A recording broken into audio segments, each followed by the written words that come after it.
It's your boy Smith. I'm here.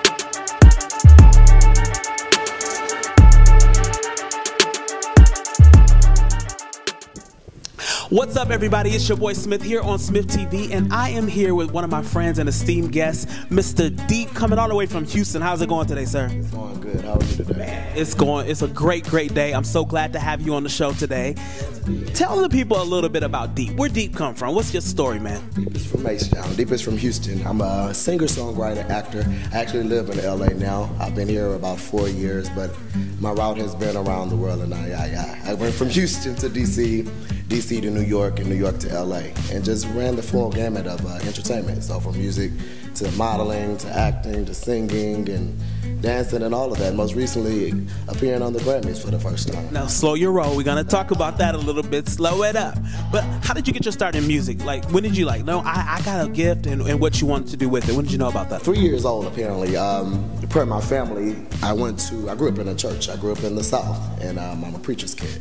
And so everybody in my family, praise the Lord, hallelujah. Everybody in my family sings or plays the piano or something in that capacity. And about 3 years old, I did my first solo at the church. They stood me on top of a table, which would be my makeshift stage, and sung at the church. And from that point, I couldn't put a microphone down. And so since then, I started doing a lot of gospel gigs, if you will, around town. I grew up at Outreach Missionary Baptist Church, home of Shirley Joyner, the late Shirley Joyner, who started Southeast Inspirational Choir, which a lot of the gospel greats, Yolanda Adams, and a lot of people who came from there. Greg Curtis and Kirk Franklin used to come and listen and try to play the drums, and Kim Burrell was associated with the choir. So and Reese Joyner, a lot of gospel greats, and they just started my path into music. So you had a great influence. You were surrounded by a bunch of talented people, and then and here we are. We find you just recently tearing up the stage with arguably one of the world's most known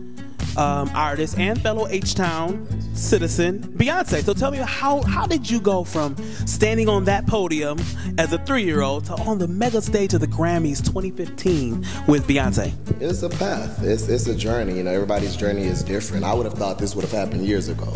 But for me, the journey was being prepared for a stage like that. There's a lot. This particular performance wasn't anything like what Beyonce had ever done before, so it took certain or a specific type of people to be involved with this process. And what I was excited about with this situation was we were brought in, but actually allowed to be creative, allowed to put input with what we were going to be saying, how we were going to be portrayed.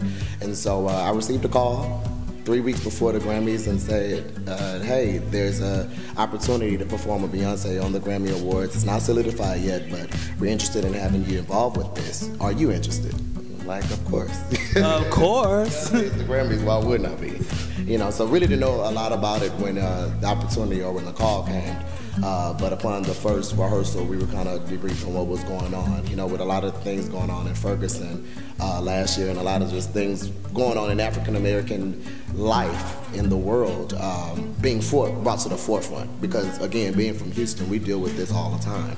But for the first time, it really taken a major, first time in a while, taking a major place as far as visibility and in the media with the Hands Up, Don't Shoot movement and everything.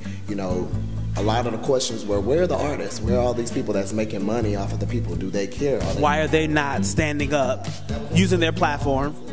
So for Beyonce to say, I want to use my platform, I want to be involved, I am black, I have a black father, I have a black husband, I have a black nephew, black lives do matter and black male lives matter. I want black men involved with this. I'm just honored. So you get the call. You're going to be a part of this male chorus that is going to be performing on the side of Beyonce.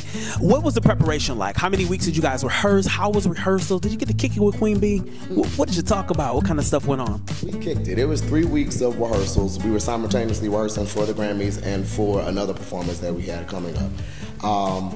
But it was creative.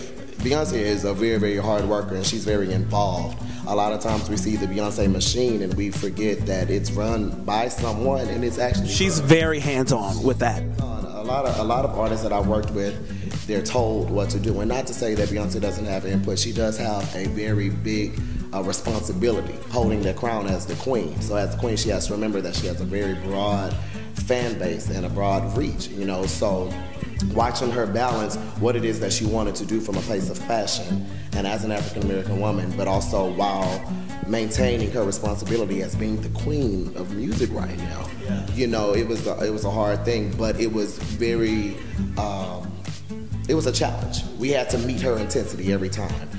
We worked throughout. I mean, from 8-hour days to 12-hour days. Now, I know it was real serious, because the song content was real serious, but there had to have been some funny stuff that happened on the set. Tell me about some of the stuff that happened either between you and the guys or you and B or just working on the set.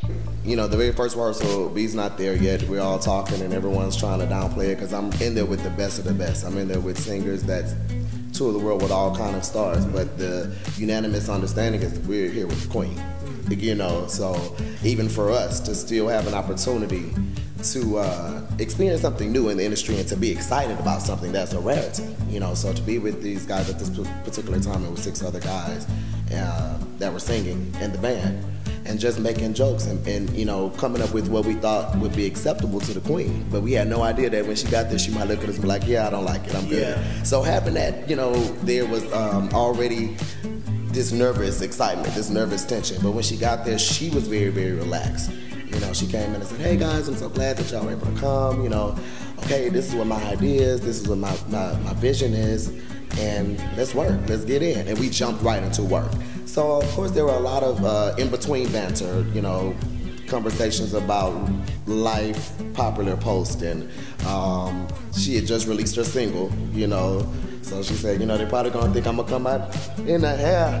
Hey, you know, she thought that, and we laughed, and she said, you know, I'm coming out with Precious Lord. That's a little bit of a difference. A major difference. So speaking of banter, I gotta ask you this question. There was a lot of social media banter about Beyonce possibly bumping Ledisi off and snubbing her to not perform on the Grammys and then taking her spot to sing Precious Lord, which we know Ledisi sung in Selma. So what's your opinion about that? We didn't hear about it until probably a couple of days before the award show. The reason we didn't hear about it is because Precious Lord didn't have a place in the show, no artist. It was never a part of the program.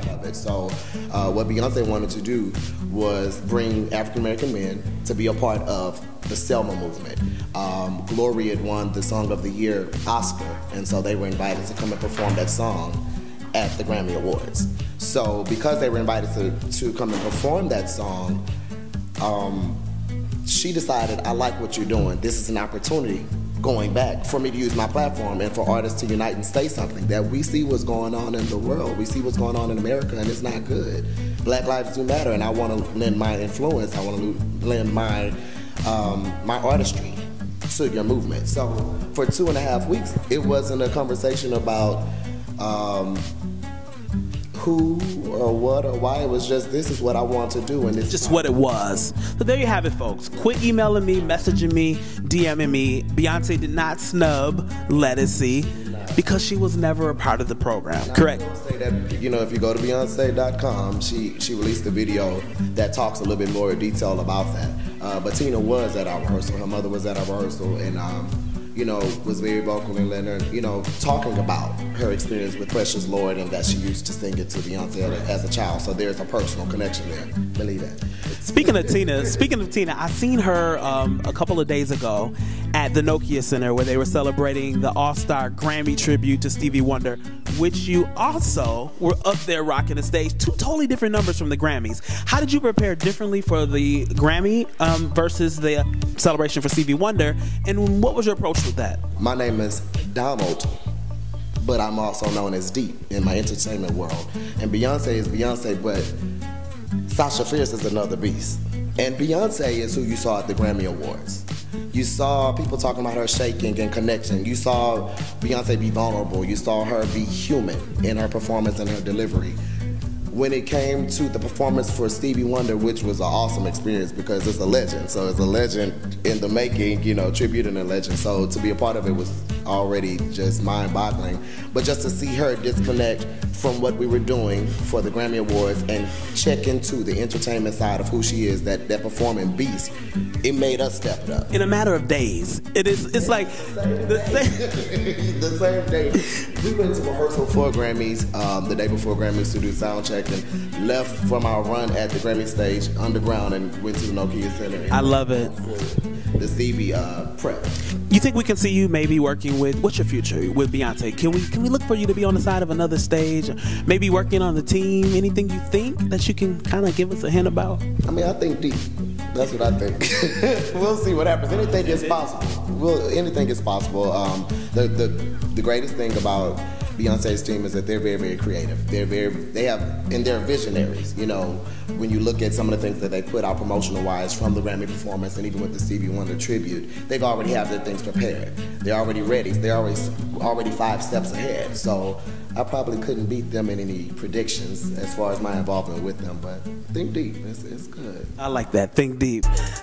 Deep is everywhere you are. You can find him on Twitter, on his personal website, and also on Facebook. His EP, Release the Beast, will be dropping soon.